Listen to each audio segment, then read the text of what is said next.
The zodiac schematic, with all of its divisions, represents a kind of principle of arrangement unknown or only partially discernible to us, much like the law of three in Gurdjieffian literature, which we came to understand in terms of evolution, the human brain, the Big Bang, the atom, and many other real-world manifestations in Section 1. Western music theory, for instance, is based on this schematic. The 12-part musical scale is also known as a chromatic scale, and it consists of 12 distinct pitches, each separated from the next by a half step, also called a semitone. These pitches are named using the letters A through G, with sharps or flats used to indicate the notes that fall between these letter names. These 12 pitches are used to create a wide variety of different scales and modes, and they form the basis of Western music theory. The 72-part musical scale is a microtonal scale that divides the octave into 72 equal parts, each of which is smaller than the next half step of the familiar 12-part chromatic scale. In this system, each of the 72 divisions is known as a degree. And similarly, according to Gurdjieff, the octave itself has been constructed on the schematic of another esoteric symbol, the enneagram. This diagram is better known, at least amongst Gurdjieffian students, as the law of seven, the law of octaves, or the law of discontinuity of vibration.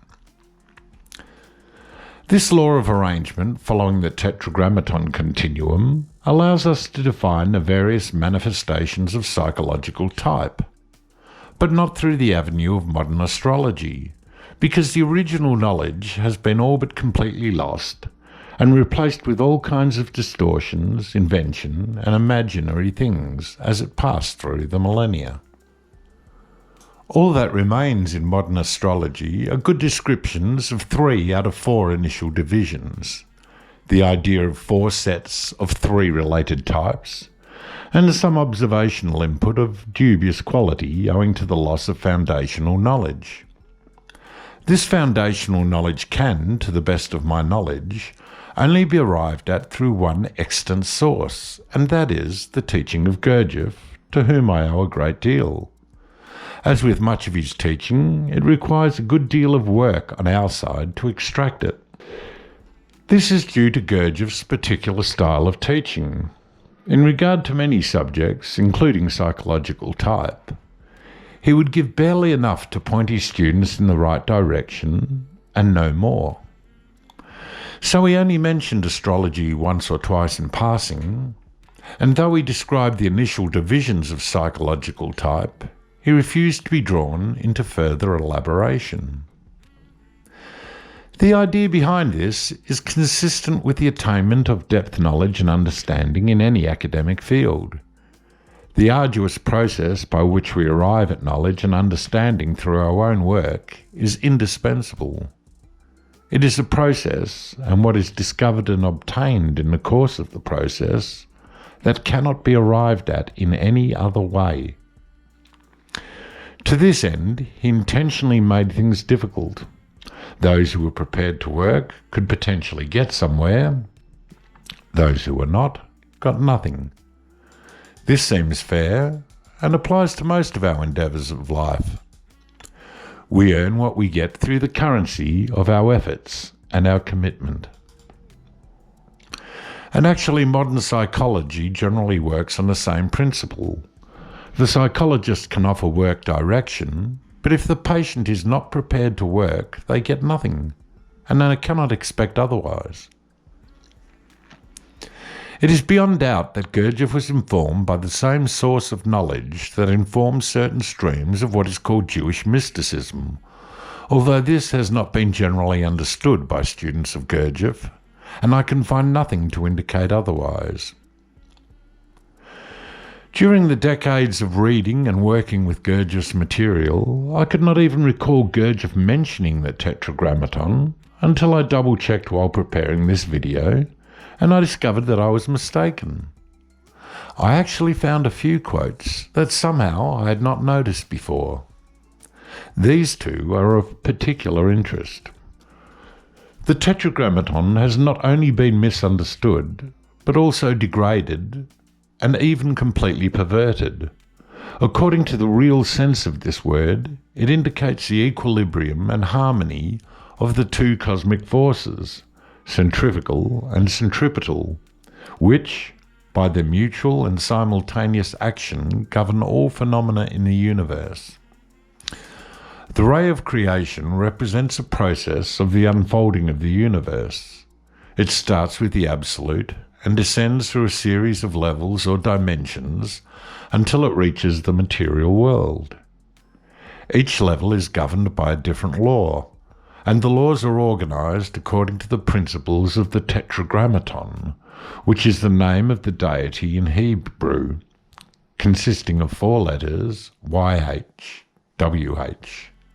The 4 letters represent the 4 elements, the 4 states of matter, and the 4 directions of space.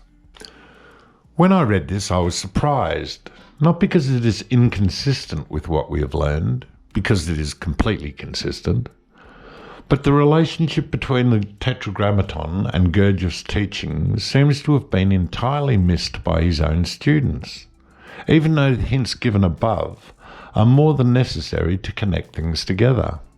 After all, we did so without any knowledge of Gurdjieff's direct quote about the Tetragrammaton continuum. But then we live in a time where comprehensive knowledge on any subject has never been easier to obtain, with previously unimagined ease.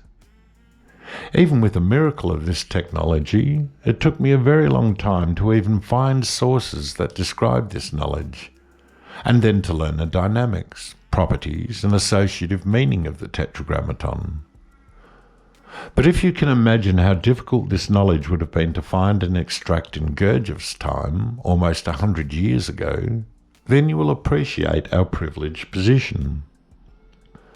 Confounding the matter further is the nomenclature used by modern astrology, the astrological hieroglyphs and diagrams rendered in black and white. To illustrate the point, let's look at the zodiac as it might appear to a researcher today or 100 years ago, alongside a basic description of the Tetragrammaton, and then compare it to what we have discovered by obtaining some hard-to-find knowledge, stripping away the decorations, and applying associative colour, letters, or number to both. Clearly, we can extract nothing, relate nothing from these two concepts placed side by side in the first image. We can, however, extract a great deal from the second. So we owe a lot to serendipity and to living in a very fortunate time. In order to understand the 12 psychological types, we must first consider a basic description of the 4 centres and their corresponding functions, and afterwards the 4 types of man according to this teaching. Later we will consider the division of centres, as these will help us understand 12 psychological orientations in ourselves, and then later in the general population, where they present as psychological type. When applied to ourselves, these divisions can be entirely verified over time as we work to understand them and learn to observe ourselves along these lines, and at the same time they explain so much of what cannot be understood or is misunderstood or misallocated otherwise. According to Gurdjieff, we have 4 characteristically different centres, which are controlled by 3 different, though extensively connected areas or centres of the brain, which perform different functions and can be considered, from a certain point of view, as 3 distinct brains. The intellectual centre. The function of the intellectual centre is to collect and process information. It is concerned with analysis, synthesis, and judgment. It is a centre that deals with abstract thoughts and conceptualization. The emotional centre. The function of the emotional centre is to create and experience emotions. It is concerned with feelings, sensations, and desires. It is a centre that deals with personal relationships, artistic expression, and aesthetic experience. The moving centre. The function of the moving centre is to control movement and maintain balance. It is concerned with physical activity, coordination, and energy. It is the centre that deals with sports, dance, and physical labour. The instinctive centre. The function of the instinctive centre is to ensure the survival of the organism. It is concerned with automatic and involuntary responses to external stimuli. It is the centre that deals with basic drives such as hunger, thirst, and sexual desire. The instinctive centre is also responsible for bodily functions, breathing, the circulation of blood, digestion, sensation, and things like that. These functional divisions, as a stripped-down overview of the main areas or centres of the brain, are not controversial even today, although modern descriptions are complicated by the fact that these areas of the brain are extensively connected. So this kind of overview is useful and quite informative as we move forward. Next, we'll work through Gurdjieff's basic divisions of type, which correspond, with one exception, to the 4 astrological core types, and are informed by the functions of the centres. I will include a list of direct quotes from this body of literature describing each of these types for you to consider at your leisure, if you so desire. Since there is substantial repetition in these quotes, I will then also give a concise overview of the core ideas in a paragraph or two for us to consider directly. Let's begin with man number 3 and the direct quotes. And now let's consider the core ideas. Man number 3 is dominated by his intellectual centre. His life is governed by his thoughts and ideas. He lives in a world of theories and concepts, but has no practical understanding of himself and is unable to live life fully. He is a prisoner of his own thoughts and unable to see past his mental constructs. He is constantly analysing and categorising, processing information and solving problems, but is disconnected from his inner experiences and emotions, and he lacks intuition. He is like a spectator watching the drama of life unfold before him. Notice the framing of these descriptions seems quite negative and critical, highlighting limitations. This style of description is quite off-putting to some, but is very valuable to those who understand that this material is concerned with psychological, or if you like, psycho-spiritual work, as it focuses on deficits and limitations, that is, a subject material of what we need to work on. We do not need to work on the positive, feel-good aspects of our type disposition. Now man number 2, and the direct quotes. Man number 2 is ruled by his emotions. He is in constant search of pleasure and avoids pain at all costs. He is in a state of emotional turmoil, a slave to his desires. He cannot control his impulses and emotions, and is constantly seeking external validation. He is like a donkey chasing a carrot on a stick, constantly seeking new experiences and new sensations, but is unable to find lasting fulfillment. He is identified with his emotional states. He is like a ship without a rudder, blown about by his own desires, and always seeking something from outside himself to satisfy them. Man number 1 includes 2 different but very closely related types, in keeping with the law of 3 forces, which is embodied in the tetragrammaton. So the references in this literature rarely, if ever, speak about them separately. So we will consider them together and pass out man number 1 and man number 1a afterwards. First, the direct quotes. And now let's remove the vast duplication and consider what is left. Man number 1a has the potential to develop, change, and consciously develop through inner work, through self-remembering, through observing his mechanicalness and trying to free himself from habitual ways of acting. It is noteworthy that this description, much like those of the fire types of astrology, which refer to the same thing, are particularly thin on detail, and the entirety of all the content of the direct quotes available from this teaching can be summed up in a single sentence. A sentence which simply says, there are means through which man number 1A can develop. Whether this was an intentional oversight by Gurdjieff, designed to elicit personal efforts from his students or not, is unclear. In any event, we did enough work assimilating the material in Section 1 to be able to flesh out this description in a manner that clearly distinguishes man number 1 from man number 1A with a high degree of confidence. Man number 1A is identified with his moving body, with activity, both in a personal sense and in the outside world. He is driven by the need to be actively engaged in something or being immersed in events involving dynamic movement. His intellectual and emotional sides are left undeveloped. Man number 1A has the potential to develop change and consciously develop through inner work, through self-remembering, through observing his mechanicalness, and trying to free himself from habitual ways of acting. Now let's consider man number 1 without amendment, since the material provided gives a very good idea of the nature and limitations of this core type. Man number 1B is instinctive man. He is ruled by his instincts and has no control of his thoughts, emotions, and actions.